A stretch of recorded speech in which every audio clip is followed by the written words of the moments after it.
پیر طریقت حضرت بلال میاں صاحب چشتی صابری، سجاد نشین خانقاہ عالیہ چشتیہ صابریہ، و محترم المقام جناب الحاج محمد شاہد صاحب و جمیع مدرسین و جمیع مدرسہ جامع انور کے پیارے طلباء، السلام علیکم ورحمۃ اللہ وبرکاتہ۔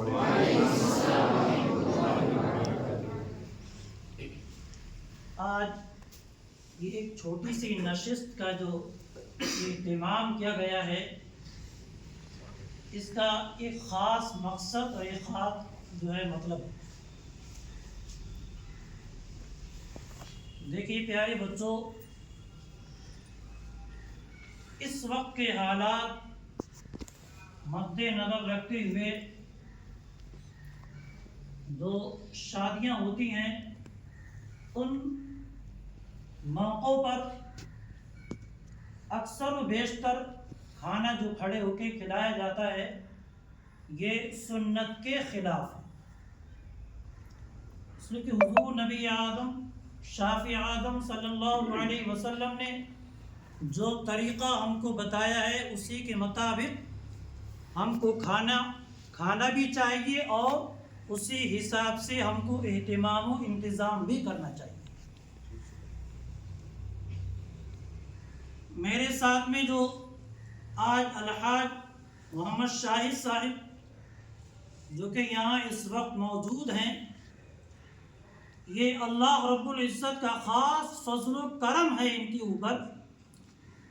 جو کہ کئی خوبیوں کے مالک ہیں۔ یہ کوئی لفاظی نہیں بلکہ حقیقت بیانی ہو رہی ہے۔ نمبر ایک،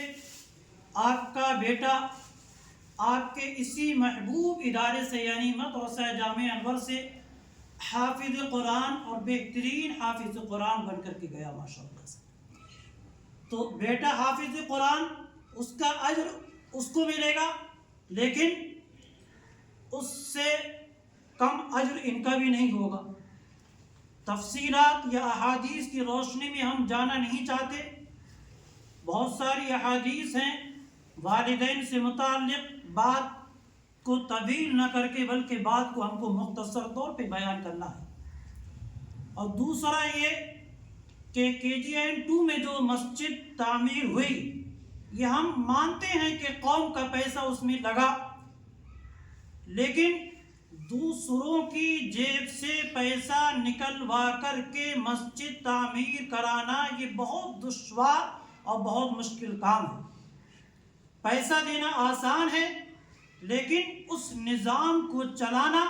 بہت مشکل اور بہت دشوار ہے۔ میں یہاں سے تھوڑی دیر کے لیے کٹ کر کے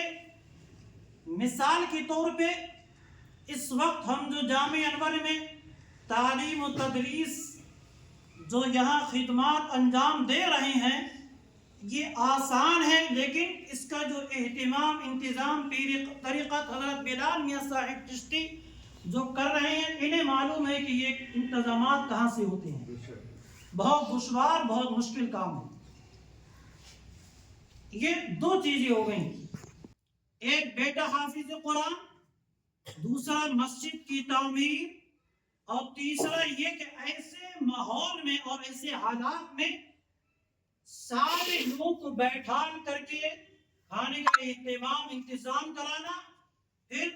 اس سے اور خوبی اور اس سے اور بہتر بات یہ کہ خواتین کا انتظام بالکل الگ کر دینا، یہ بھی ایک بہت خوبی اور ایک بہت اچھائی کی بات ہے۔ پھر یہیں تک نہیں، ہم اور آگے بڑھتے ہیں، جب کسی کا انتقال ہوتا ہے تو انتقال کی خبر ملنے کے بعد پوری کوشش یہی رہتی ہے کہ اگر جو مرد ہوتے ہیں تو میں سمجھتا ہوں میری جانکاری کے مطابق تقریباً 99% غسل اگر آپ ہی کے ہاتھوں سے ہوتا ہے۔ اور پھر ابھی چند دن پہلے میں اب مدرسے کے آفس میں بیٹھا ہوا تھا تو ایک خدا گنج کے ایک صاحب آئے، نام بھی مجھے معلوم ہے لیکن نام میں بتانا مناسب نہیں سمجھتا،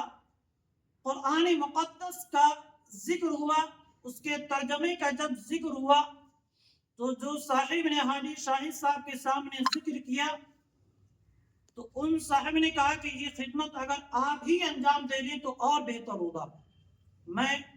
میرے لیے خوش نصیبی ہوگی۔ تو ان صاحب کا بیان ہے کہ ایک دن یا شاید اس سے کچھ زائد وقفہ گزرا ہوگا تو شام کے وقت میں حاجی شاہد صاحب اور آپ کے بیٹے حافظ محمد دائم صاحب قرآن مقدس ان کے گھر پہ لے کر کے پہنچے۔ تو یہ ایسی خدمات آپ کی ہیں جو کہ فراموش نہیں کی جا سکتی۔ تو یہ جب کوئی اچھے کام کیا کرتا ہے تو اس خانقاہ کا یہ دستور اور یہ خانقاہ کا طریقہ ہے کہ اس کی حوصلہ افزائی، اور جب کسی کی حوصلہ افزائی کی جاتی ہے تو اس سے دینی اور دنیاوی کام کرنے کا جذبہ اور زیادہ بیدار ہو جایا کرتا ہے۔ پھر یہیں تک نہیں کہ اکثر و بیشتر یہی ہوتا ہے کہ مدرسے کے طلبہ اسی وقت یاد آتے ہیں جبکہ کسی کا انتقال ہو جایا کرتا ہے، اسی موقع پر مدرسے کے طلبہ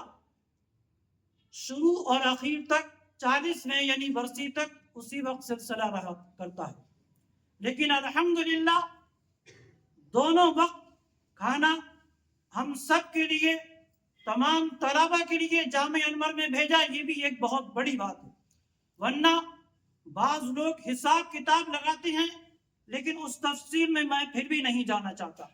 اور قرآن مقدس کا جو ارشاد ہے وَكُلُوا وَاشْرَبُوا وَلَا تُسْرِفُوا إِنَّهُ لَا يُحِبُّ الْمُسْرِفِينَ، اور کھاؤ اور پیو اور حد سے نہ بڑھو،